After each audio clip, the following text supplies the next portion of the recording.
हाँ दोस्तों, नमस्कार। आज के सेशन में हम लोग पढ़ेंगे वृत्त के कुछ बचे हुए भाग को। ठीक है, देखिए, यदि कैपिटल आर त्रिज्या की अर्धवृत्त के व्यास AB पर दो समान त्रिज्या के अर्धवृत्त बनाए गए हैं, जिसका व्यास कैपिटल आर ओ आर तथा OB है। एक वृत्त तीनों वृत्तों को स्पर्श करता है तो इसकी त्रिज्या r बराबर कैपिटल R/3 होता है।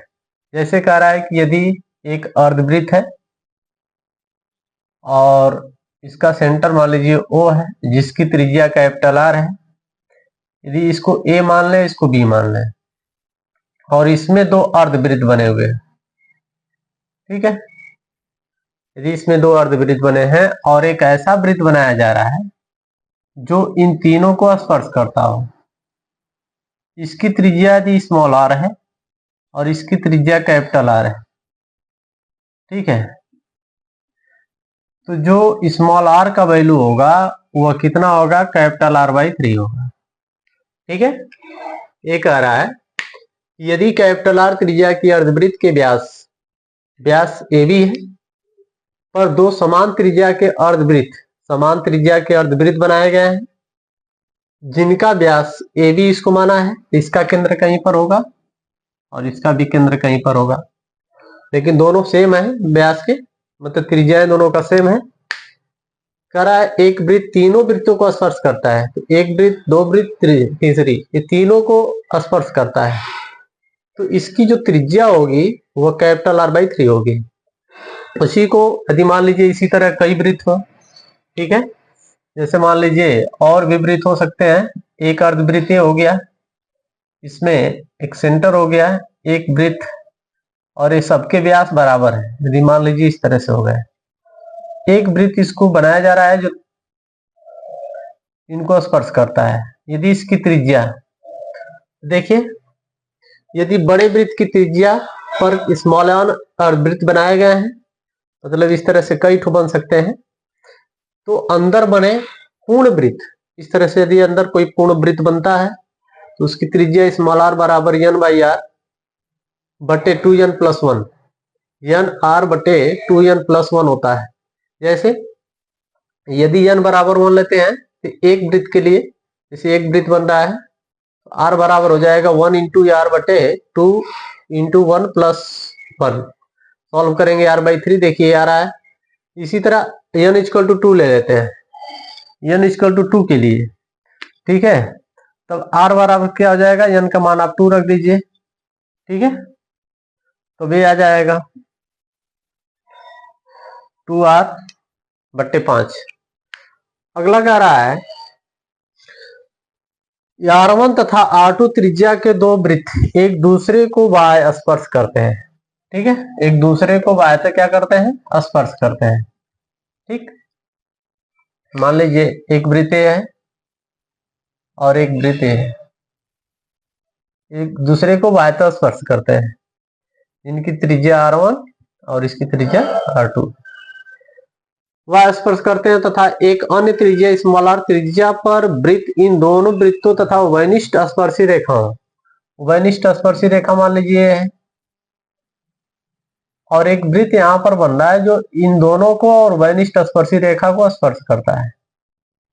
ठीक है, और इसकी त्रिज्या यदि स्मॉल r मान लें, ठीक, तो कह रहा है इन दोनों वृत्तों तथा उभयनिष्ठ स्पर्श रेखाओं के स्पर्श करता है, तो ठीक 1/√r equal to 1/√r1 plus 1/√r2 होता है। ठीक है, इसको याद रखिएगा। अगला है यदि दो वृत्त परस्पर बिंदु A पर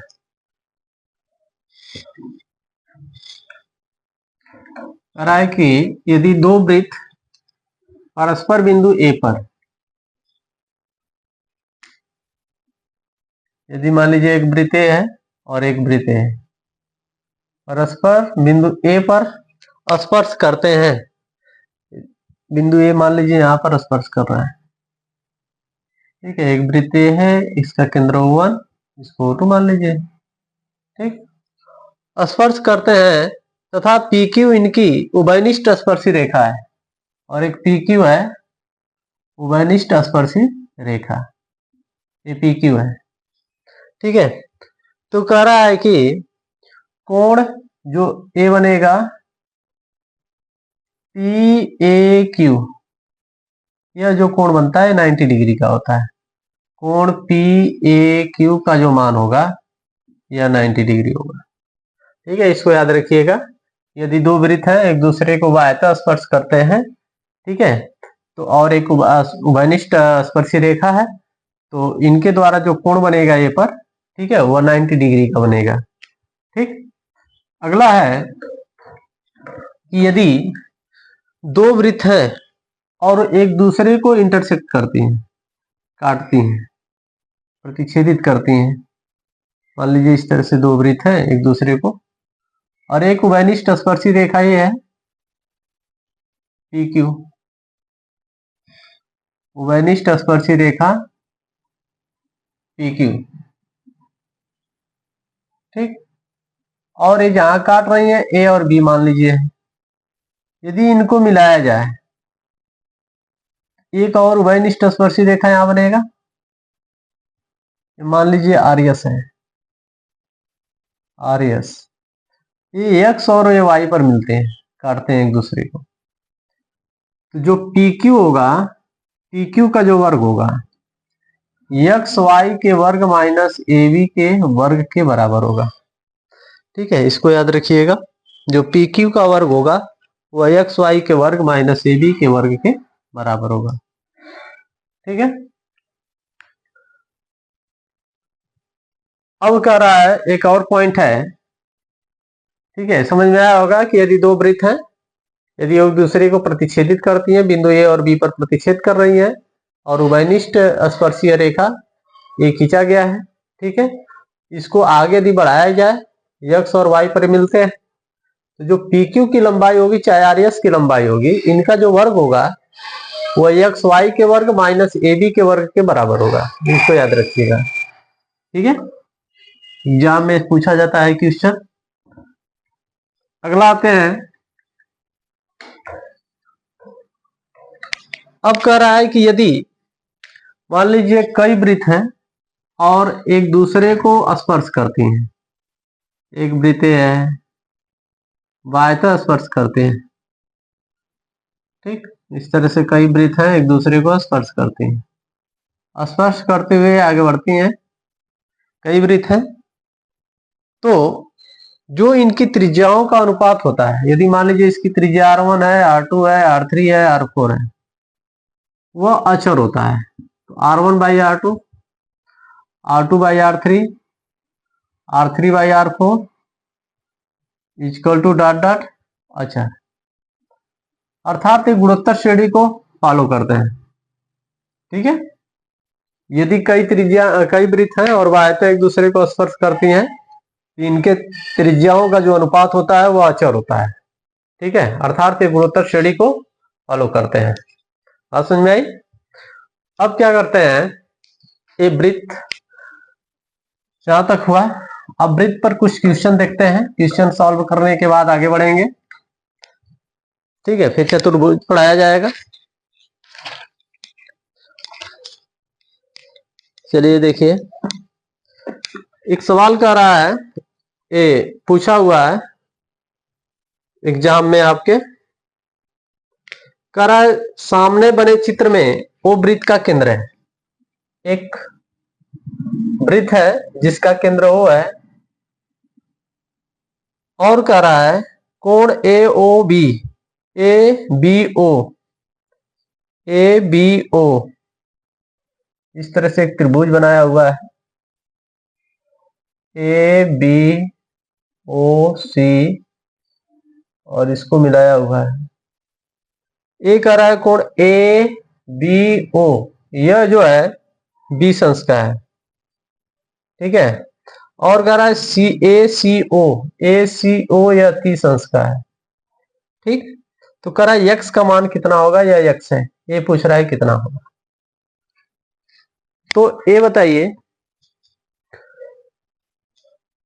यह वैल्यू 20 है या 30 है, ये वाला एंगल पूछ रहा है। ठीक है, तो इसमें क्या किया जाए, यदि इसको डॉट डॉट मिला लिया जाए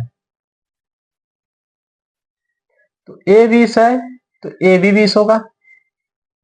ठीक है, क्योंकि ये बराबर त्रिज्याएं हो गई, त्रिज्याएं बराबर होगी तो ए 20 है तो ए भी 20 हो जाएगा, और यह 30 है तो ए भी 30 होगा, अर्थात x बराबर हो जाएगा 20 + 30 अर्थात 50।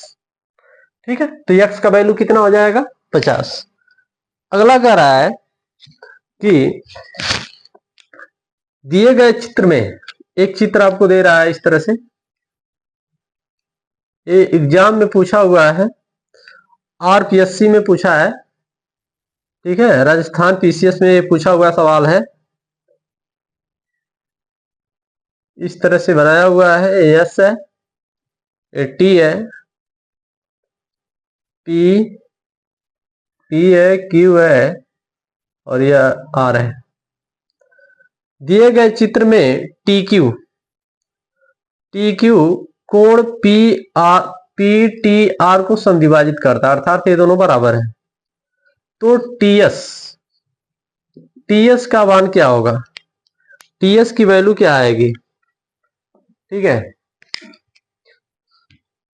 आपको विकल्प दिया हुआ है, विकल्प दे रहा है यस क्यू, सेकेंड दे रहा है S Q plus S R by 2, third दे रहा है विकल्प टी क्यू और डी दे रहा है पी टी। ठीक, ये पूछ रहा है कितना होगा। तो देखिए हम लोग पढ़े हैं, देखिए एस क्यू में ला रहा है, एस क्यू ये पूरा है, और S Q plus S R form में भी है और दे रहा है।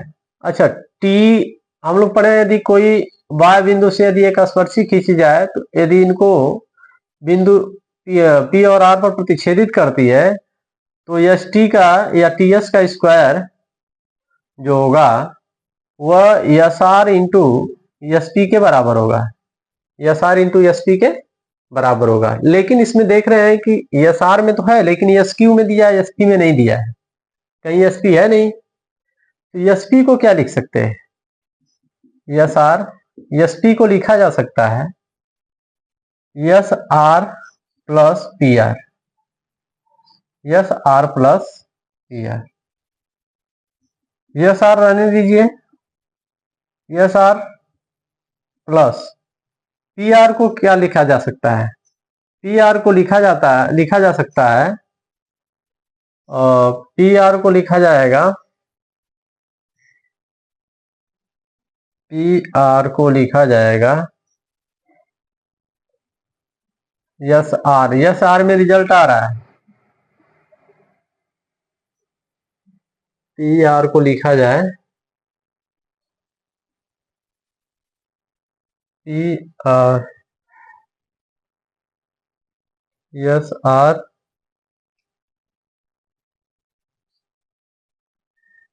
पी आर को लिखा जाए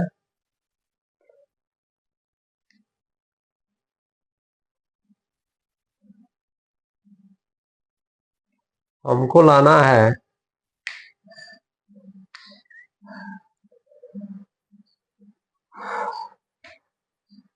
यस क्यू में दिया हुआ है,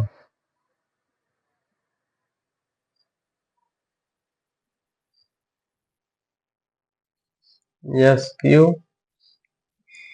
yes R,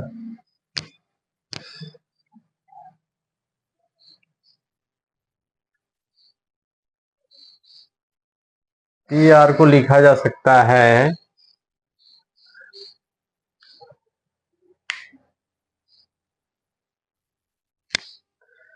P R P S Q. सवाल में ये अर्धक दिया है, टी एस की वैल्यू पूछ रहा है, टी एस की वैल्यू टी एस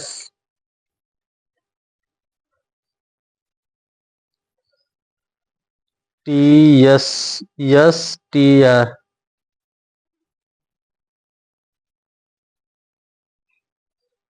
हम्म।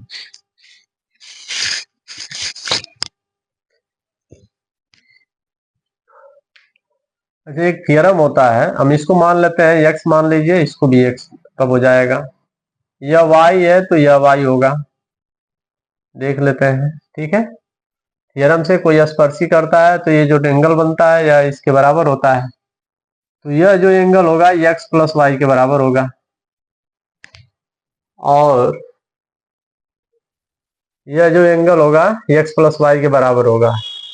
तो यदि हमें इसमें रिलेशन मिल जाए यस क्यू,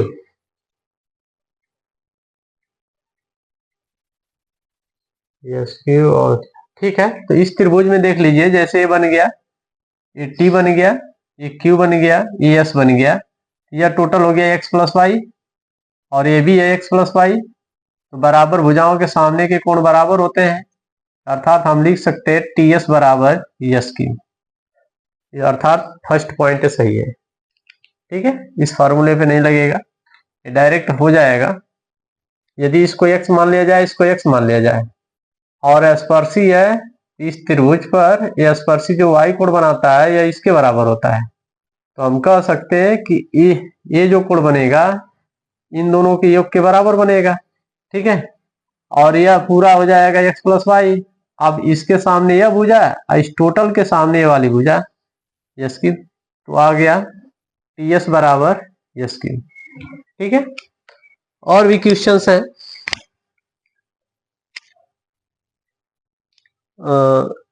क्वेश्चन दे रहा है, यदि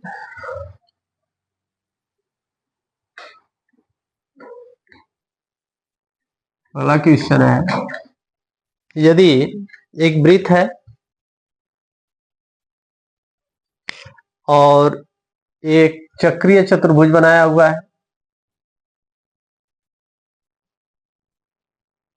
ठीक है, और इसको आगे बढ़ा रहा है, और इसके केंद्र पर 140 अंश का कोण बनाया हुआ है, 140। ए बी सी डी, इसको पी माना है। तो कह रहा है कि यदि कोण डीसीपी, डीसीपी ये वाला एंगल कितना है, तो ए वाला एंगल कैसे निकलेगा, देखिए यह कोण कितना हो जाएगा, इसका आधा होगा, तो ये 70 हो जाएगा, और यह एक चक्रीय चतुर्भुज है ए बी सी डी, तो इसके आमने और सामने के कोणों का योग 180 अंश होता है, तो यह आ जाएगा 110 अंश। यह एक सीधी लाइन है, तो यह 180 बनेगा, तो ये भी कितना होगा 70 अंश, ये कितना हो जाएगा 70 अंश। तो कोण डीसीपी का वैल्यू कितना हो जाएगा 70 अंश। ठीक है ना, इसको आप करिएगा। अब हम लोग पढ़ेंगे चतुर्भुज, अगले टॉपिक पे पढ़ेंगे चतुर्भुज। आज के लिए इतना ही। सर्किल का यदि कोई भी क्वेश्चन हो तो आप कमेंट में दे सकते हैं, उसका सॉल्यूशन आपको दे दिया जाएगा। ठीक है, और थोड़ा ये लेवल स्टार्टिंग से है, एकदम जीरो लेवल से लेकर के चला जा रहा है टीजीटी पीजीटी के लिए। तो जहां तक मुझे विश्वास है कि आप लोग यदि वीडियो को ज्यादा से ज्यादा वॉच करेंगे, पढ़ेंगे, सब्सक्राइब करेंगे और एक दूसरे को शेयर करेंगे तो ज्यादा लोगों के लिए हेल्पफुल होगा। ठीक है, और आप एकदम जीरो लेवल से इसको बताया जा रहा है। ठीक है ना, हर टॉपिक को जीरो लेवल से टीजीटी पीजीटी लेवल तक ले जाया जाएगा, आप इसको पढ़ सकते हैं। ठीक है, अभी हाई स्कूल के लेवल से ही चल रहा है, थोड़ा सा लेवल इंक्रीज कर दिया जा रहा है। ठीक है ना, तो इसको आप ज्यादा से ज्यादा वॉच करिए, पढ़िए, एक दूसरे को शेयर करिए और सब्सक्राइब करिए। ठीक है, नमस्कार दोस्तों।